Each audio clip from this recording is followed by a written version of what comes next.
Olá, bem-vindo ao PQU Podcast, o podcast para psiquiatras em formação. Aqui você encontrará opiniões, revisões críticas das evidências, clássicos revisitados e comentados, atualizações, tudo isso de maneira dinâmica, informal, na medida do seu interesse e de muito fácil acesso. O objetivo é apresentar dados científicos e comentários que possam de alguma maneira contribuir na sua formação e auxiliar na sua prática clínica. Aqui é evidência com opinião. Eu sou Luiz Alberto Etten e é uma satisfação tê-lo como ouvinte. Nos dias de hoje, já não se discute tanto o emprego da terapia combinada, da associação de farmaco e psicoterapia no tratamento dos transtornos mentais, mas nem sempre foi assim. Houve um tempo em que se questionava radicalmente o sentido e o valor desta abordagem terapêutica. O artigo que vou apresentar e comentar neste episódio do PQU Podcast é um clássico, justamente porque, de maneira inédita e criativa, aborda essa questão e fornece elementos de resposta contundentes aos críticos desta prática clínica tão difundida.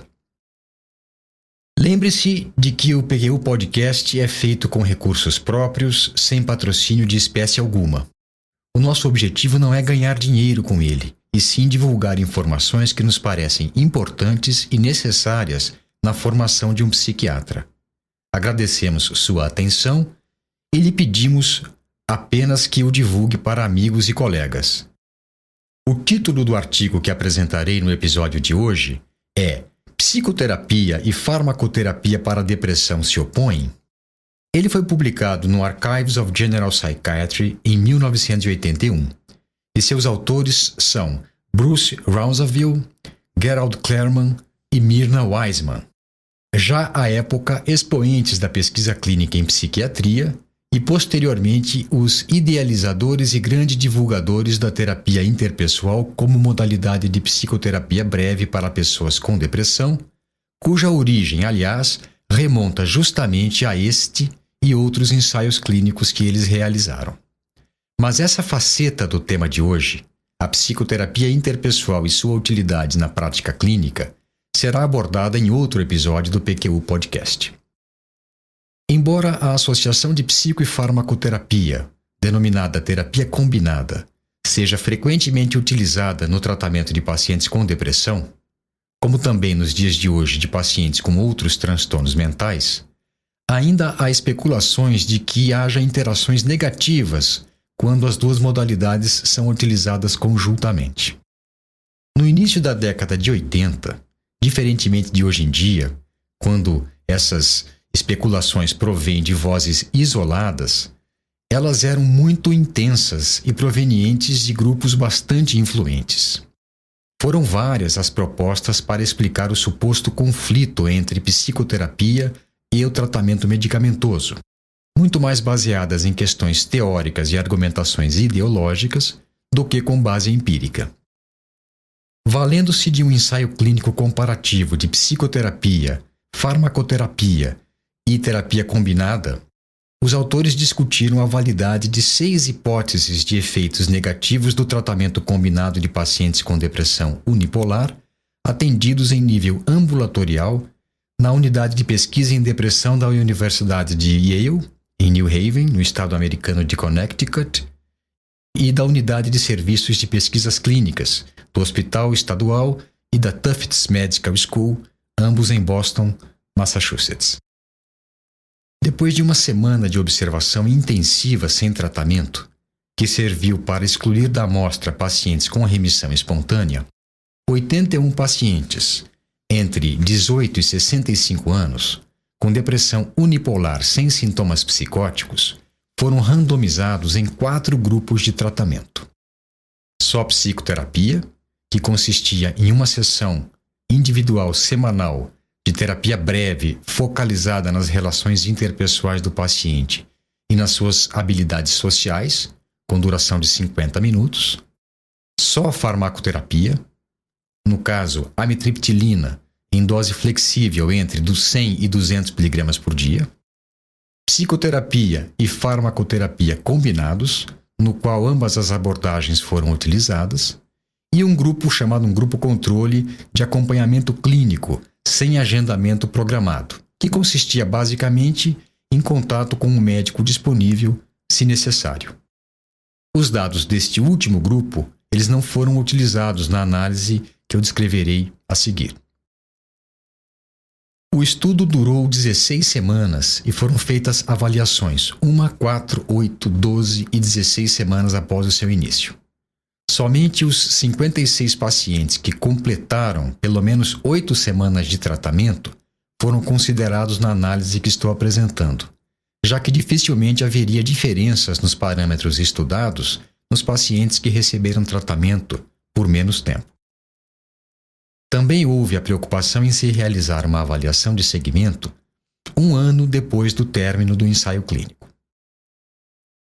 Permita-me, caro ouvinte, detalhar melhor alguns aspectos do registro dos dados colhidos ao longo do estudo, pois eles são essenciais na validação de seus resultados. Foram documentadas 3 dimensões do processo psicoterapêutico: as técnicas de psicoterapia utilizadas, os tópicos discutidos e grau de reflexão, de conscientização e de discernimento do paciente. As técnicas de psicoterapia foram classificadas em 8 tipos: exploração neutra, que consistia na escuta e encorajamento não verbal do paciente para que ele falasse; questionamento ativo; esclarecimento, que consistia na reformulação das afirmações do paciente para auxiliá-lo a entender o que ele está dizendo com mais profundidade; aconselhamento; análise decisória, que consistia em auxiliar o paciente com as alternativas para lidar com seus problemas; desenvolvimento de insight, ou seja, auxiliar o paciente a se tornar consciente de padrões disfuncionais de pensamento e comportamento até então despercebidos; facilitação da resposta afetiva, que consistia no encorajamento para que o paciente fale ou falasse de temas cuja carga emocional é grande; e diversos ou outras técnicas. Os tópicos discutidos durante as semanas de tratamento foram divididos em 13 categorias: filhos, relacionamento profissional, relacionamento interpessoal em geral, cônjuge, família de origem, problemas práticos, personalidade do paciente, antecedentes pessoais com ênfase em ocorrências na infância, tratamento prévio e atual, objetivos do tratamento, sintomas psicológicos, sintomas físicos e término do tratamento. Por fim, em termos de graus de reflexão, foram levados em conta 2 categorias de comunicação do paciente: a fala descritiva e sem autocrítica, de quem não parece ter consciência do seu comportamento e de sua participação nos eventos, e a fala reflexiva, indicativa de que o paciente avaliava o seu comportamento, esforçava-se para mudar o seu pensamento e assimilava explicações alternativas para suas dificuldades. Muito bem, vamos aos resultados.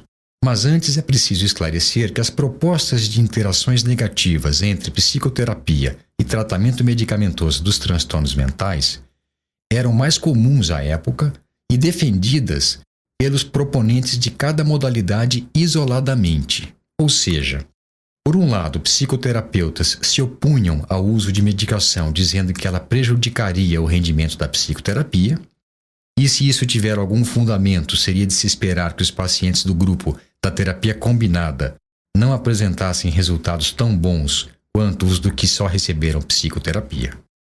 Em contrapartida, os psicofarmacologistas clínicos diziam que o uso concomitante de fármaco e psicoterapia era contraproducente. Se for o caso, os pacientes do grupo terapia combinada teriam desfecho clínico pior do que os do grupo farmacoterapia. Foram examinados 4 argumentos de que as 2 modalidades interagem negativamente.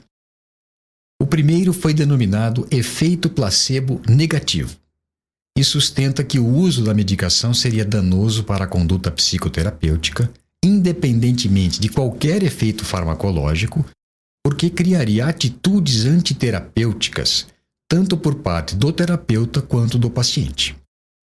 Ao invés de promover uma relação de colaboração entre dois sujeitos, terapeuta e paciente, o emprego da medicação forçaria a ocorrência de uma relação diretiva entre um sujeito, o terapeuta, e um objeto, o paciente e a sua doença. De acordo com essa visão, ao se utilizar medicamentos, o terapeuta implicitamente trataria a condição do paciente como sendo um distúrbio neurobiológico fora do controle dele. O paciente, então, seria encorajado a assumir papel passivo, dependente e de inferioridade na relação médico-paciente. Vendo seus problemas como um transtorno independente dele, o paciente seria menos propenso a desenvolver insights sobre suas próprias contribuições em termos de comportamento desadaptado e teria mais dificuldade para aprender novos meios mais efetivos para lidar com os seus problemas de vida. Essa hipótese foi então testada pela comparação dos pacientes dos grupos terapia combinada e psicoterapia, quanto às técnicas utilizadas pelo terapeuta, as atitudes do paciente quanto à psicoterapia e a procura de tratamento após a participação no estudo. Se a combinação de farmacoterapia com psicoterapia resultasse no efeito placebo negativo, seria de se esperar que o terapeuta se valesse mais de técnicas diretivas, questionamentos, aconselhamento e análise decisória, do que facilitadoras, escuta atenta, esclarecimento, desenvolvimento do insight e encorajamento de respostas afetivas. Não foi o caso. Não houve diferença entre as técnicas utilizadas pelos terapeutas nos dois grupos. Se ocorresse o efeito placebo negativo, os pacientes que receberam a terapia combinada gastariam menos tempo conversando sobre questões interpessoais e falariam mais de problemas externos do que os pacientes do grupo psicoterapia. Isso não aconteceu.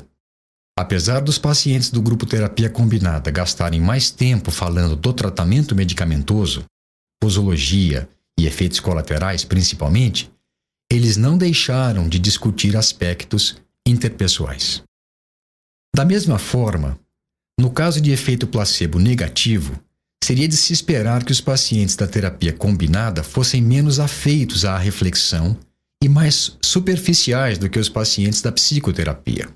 Não houve, no entanto, diferenças quanto à fala reflexiva entre os grupos.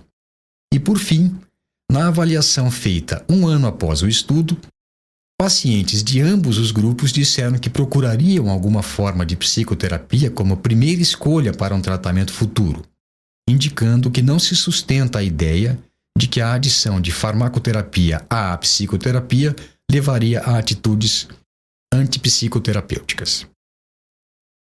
O segundo argumento a favor da interação negativa quando se combina psico e farmacoterapia é o de que a redução dos sintomas proporcionada pela medicação diminui a motivação para a psicoterapia. Os defensores desta visão sugerem que os pacientes devem experimentar um nível ótimo de desconforto causado pela sintomatologia para se motivar para o esforço requerido para o trabalho psicoterápico. Em outros termos, embora a redução de sintomas seja um aspecto de tratamento bem-sucedido, o ganho de autoconhecimento e na resolução de conflitos, eles seriam mais desejáveis e mais importantes. E se o paciente tiver alívio dos sintomas logo no início do tratamento, o risco de interrupção prematura da psicoterapia será maior. E com isso, o seu efeito terapêutico não seria pleno. Essa proposição pode ser dividida em 2 partes. A primeira é de que o tratamento medicamentoso proporcionaria resolução de sintomas mais rápida. E a segunda é que essa redução de sintomas resultaria em maior taxa de abandono da psicoterapia. A comparação entre os 2 grupos, terapia combinada e só psicoterapia, de fato revelou maior redução de sintomas ao término do estudo no grupo tratado com a associação psico e farmacoterapia. Mas, ao se analisar a evolução sintomática com o tratamento, observou-se que a diferença entre os grupos só apareceu depois de 12 semanas. Até então, nos primeiros 2 meses do estudo, não havia ou não houve resolução diferenciada de sintomas entre os dois grupos. Além disso, os pacientes de ambos os grupos compareceram, em média, a 90% das consultas, mostrando que não houve abandono precoce da psicoterapia por conta de maior alívio da sintomatologia no grupo que recebeu a medicação, o que, no estudo em questão, nem ocorreu. O terceiro argumento contra o uso de medicação simultaneamente à psicoterapia é de que a farmacoterapia enfraquece as defesas do paciente. De acordo com a teoria psicanalítica, o modo mais eficaz de se remover sintomas psiquiátricos é a resolução dos conflitos inconscientes subjacentes a eles. Sendo assim, meios que promovem alívio de sintomas sem facilitar a resolução dos conflitos intrapsíquicos só proporcionariam resultados temporários, seja porque os sintomas inevitavelmente reaparecerão ou porque serão substituídos por outros quando estes conflitos reemergirem em situações estressoras. Em outras palavras, o uso de medicamentos juntamente com a psicoterapia levaria à redução apenas transitória de sintomas, ou mesmo causaria um aumento da sintomatologia, na medida em que eles, os sintomas, seriam críticos na manutenção do equilíbrio da organização psíquica do paciente. Para se testar essa possibilidade, se analisou o grau de sintomatologia 1 ano após o término do estudo, e não houve diferença entre os grupos. Também não houve substituição de sintomas, fato que pôde ser observado pela comparação dos diversos subscores das escalas de avaliação utilizadas no estudo, que não revelou diferenças significativas entre os grupos. O quarto e último argumento de interação negativa de farmacoterapia na psicoterapia, quando utilizadas paralelamente, propõe efeito deletério da farmacoterapia nas expectativas quanto à psicoterapia. Trocando em miúdos, o que se pensa segundo essa ideia é que o uso de medicamentos passa para o paciente uma mensagem de que ele seria incapaz de resolver seus problemas sem a muleta, entre aspas, farmacológica. Com isso, ele se sentiria desvalorizado e poderia se tornar dependente dos medicamentos ao invés de lutar para desenvolver e fortalecer os recursos emocionais dele. A avaliação dos pacientes 1 ano depois do estudo refutou essa hipótese ao revelar que não houve diferença entre os grupos quanto à quantidade de psicoterapia feita nesse período. Apesar de menos divulgadas, existem suposições de efeito nocivo da psicoterapia quando utilizada concomitantemente com a farmacoterapia. A psicoterapia agora atrapalhando o tratamento medicamentoso. 2 dessas suposições foram analisadas nesse estudo. A primeira é de que a psicoterapia agravaria a sintomatologia do paciente. E segundo essa proposição, a psicoterapia não somente seria ineficaz, como diminuiria o valor da farmacoterapia por encorajar o paciente a se focalizar nos aspectos perturbadores e conflituosos do seu caso. Com isso, sua sintomatologia seria maior, mais contínua e o nível de melhora obtido no grupo terapia combinada seria menor que o obtido no grupo só farmacoterapia. Nenhuma dessas coisas aconteceu. Pelo contrário, a superioridade do tratamento combinado foi aumentando com o passar do tempo, achado diametralmente oposto ao que propõe tal hipótese. Por último, nós temos que alguns pesquisadores e psiquiatras estritamente biológicos, para os quais os transtornos mentais se originam direta e exclusivamente de desbalanços, deficiências ou disfunções neuroquímicas, que sustentam que o único tratamento eficaz seria o farmacológico e que outras abordagens terapêuticas não só seriam ineficazes, mas até perturbadoras. Desse modo, a psicoterapia poderia ser nociva se encorajasse o paciente a evitar o tratamento farmacológico.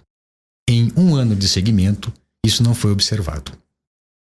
A conclusão final do estudo, depois de todas essas análises, foi de que a combinação de tratamentos foi mais efetiva do que qualquer uma das modalidades, psicoterapia psicofarmacoterapia, utilizadas isoladamente.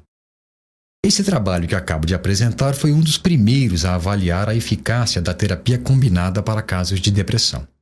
De lá para cá, dezenas de outros estudos exploraram este tema, não só no tratamento de depressão, como também de muitos outros transtornos psiquiátricos. A maioria deles confirmou a ideia de que a terapia combinada é superior às outras modalidades empregadas isoladamente e que proporciona resultados melhores, mais completos e duradouros. Pois então, essa já não é uma questão resolvida? Já não está mais do que provado que a terapia combinada dá melhores resultados? Sim, só que não. Por quê? Primeiramente, porque tais resultados demoram a ser assimilados pelos profissionais já atuantes na clínica, muitos dos quais não têm tempo para se manterem atualizados sobre dados de pesquisa, notadamente quando esses dados vão de encontro às suas crenças, às ideias aprendidas, assimiladas e cultivadas há muito tempo. Em segundo lugar, porque, na prática, a terapia combinada que dá resultados é mais complexa do que parece e exige bastante do profissional. Mesmo que ela seja feita em paralelo por dois profissionais distintos e competentes, psiquiatra e psicólogo ou psiquiatra e psicanalista, e com cada qual atuando na sua seara. Para dificultar ainda mais a sua implementação adequada, levas e levas de profissionais de saúde mental, médicos e não médicos, vêm sendo formadas sem serem devidamente informados de que a psicoterapia e a psicofarmacoterapia não só são compatíveis, como também dão melhores resultados ao tratamento dos transtornos mentais. Isso porque boa parte, se não a maior parte dos formadores desses novos profissionais não assimilou esse fato, ou simplesmente não acredita nele, por preconceito. Bem, era o que eu tinha preparado para esse episódio. Nele, eu apresentei um estudo clássico publicado em 1981, um dos primeiros a se preocupar em questionar explícita e sistematicamente os argumentos por trás da resistência para a utilização da terapia combinada, e que acabou por refutá-los um a um. Se gostou deste e de outros episódios do PQU Podcast, recomende-o para seus colegas. O boca a boca é o melhor meio de divulgação de que dispomos. Um abraço e até a próxima. Opiniões, dúvidas, questionamentos? Participe do nosso grupo no Facebook. Lá há espaço para discussões conosco e com outros ouvintes. O acesso a ele é simples e rápido. Basta se cadastrar em nosso site. Assine o feed do podcast. Se você está no iTunes ou em qualquer outra plataforma de podcasts, basta clicar em assinar e receberá automaticamente nossos novos episódios em seu aplicativo. Visite nosso site www.pqpodcast.com.br. Lá você encontrará as referências citadas neste e em outros episódios. O PQU Podcast agradece sua atenção.